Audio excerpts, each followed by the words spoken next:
Yeah. And his observation about the nirvana principle, Zizek's, or at least his articulation of Lacan's position, was that in a strange way, the nirvana principle actually retains the sort of passion for the thing that it thinks it's negating by returning back to nothingness.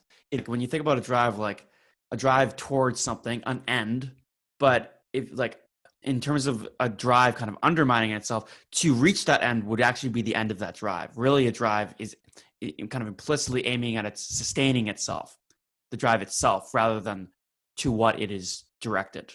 Exactly. Yeah. Yeah.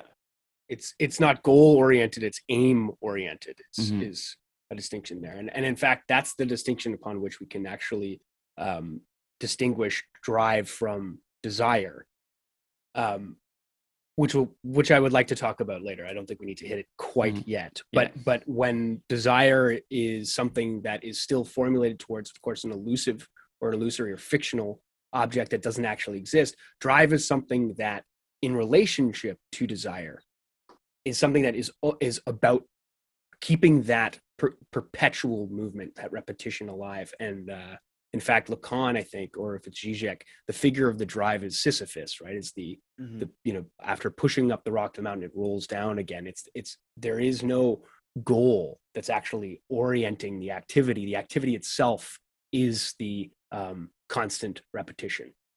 And actually, death drive as a term is interesting because it's kind of oxymoronic. Like death being the kind of finality, and then drive being this kind of perpetual continuation. And so death as I think we'll get to this, but death as understood in the negative, as a negative category, Hegelian negative category, at the heart of the drive. Like we think of in terms of pursuit, pulsion, force, cyclical repetition. It's this strange confluence of different significations. Maybe it's like the kind of difference in the way that we in common parlance we think of like the word negativity versus how we think of it in Hegelian or Zizekian framework of actually having some sort of like movement to it.